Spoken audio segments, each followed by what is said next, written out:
always like updates, and this is one on the funeral home in Colorado that is facing a lawsuit after allegations surfaced that the owners allowed bodies to decompose while providing families with counterfeit ashes.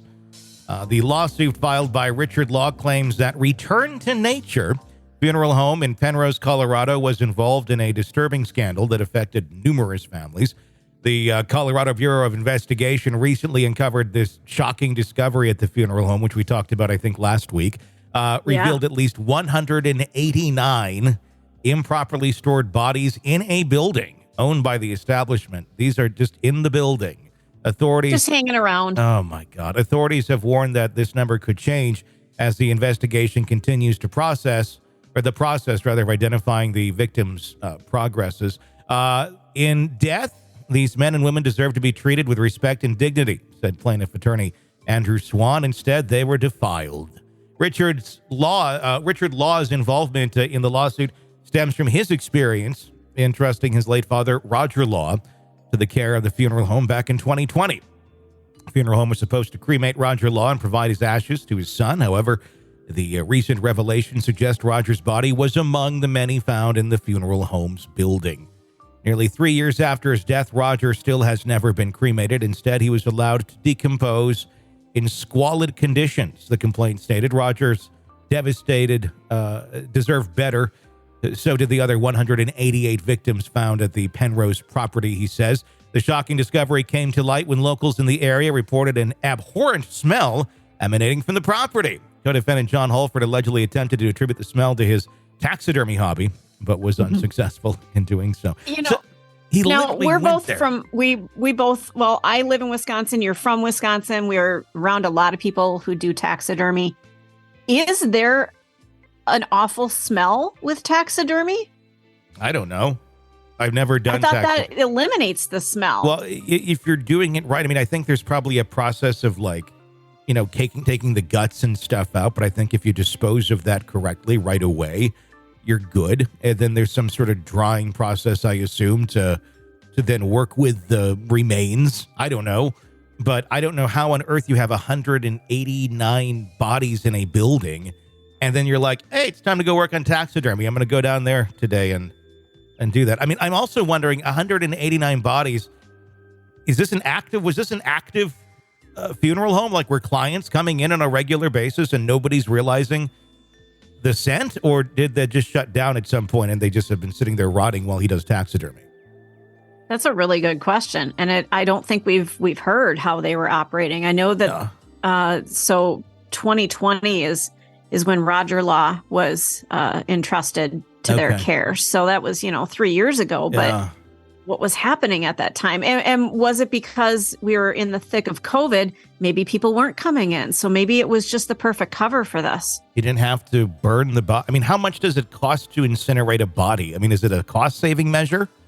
It could be. I know propane is something, natural gas that they use. It can cost a lot. When I worked in the euthanasia industry, prices went up when natural gas went up because obviously that's something they use every day. But they're getting paid. They're getting money to do this.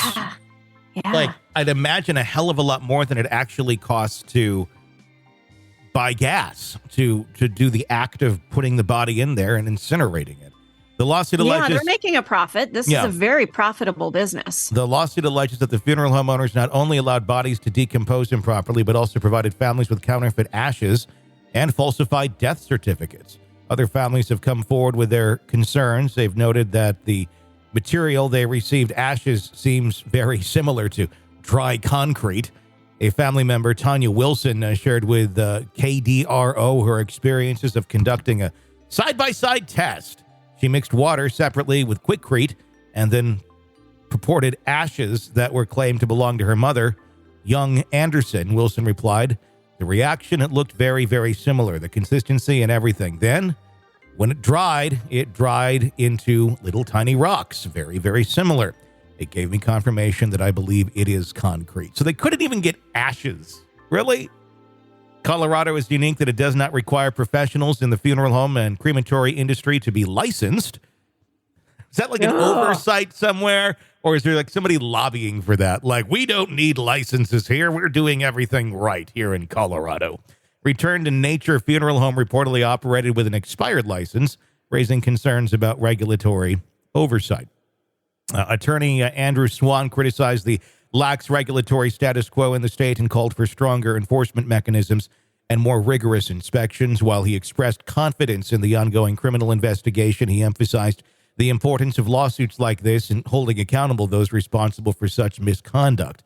Richard Law, the plaintiff in the lawsuit, has shown dedication to the case despite the emotional toll it's taken. He takes a lot of satisfaction in standing up for the misconduct on behalf of other families, Swan said.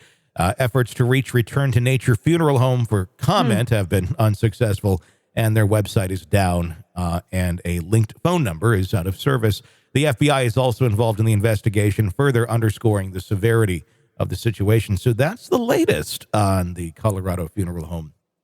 I have a real problem with the fact that in Colorado, funeral home professionals and crematory industry, that they're not licensed, because you have to be licensed as a nail technician. I mean, so the things that require licenses, and this doesn't. Think of the chemicals that they're using that could absolutely destroy an entire community should those chemicals get, disposed of improperly. Yeah. Or the damage that could be done to the people working in the funeral home. You need to have some sort of a background and licensure to make sure that you know what the fuck you're doing. One would think, but at the end of the day, did they break any laws? I would imagine something was broken here. Probably proper storing of bodies or something to do with corpses, I'm guessing. But in terms of, I guess, efficacy not efficacy, but in terms of laws and regulations of the funeral home, if there are none, there are none. Ugh. I'm just dumbfounded. Yeah. Need to be a nail tech, get that license, but you need to dispose of Uncle Murray. Hey, you know what? Any way you choose. Want to listen ad-free? Want advanced access to all of our interviews before anyone else? Become a True Crime Today Premium Plus subscriber on Apple Podcasts. You get every episode commercial-free. So you can binge on true crime until you can binge no more. Search True Crime Today Premium Plus on Apple Podcasts now, or go to our podcast page and sign up now. More of the Hidden Killers podcast next.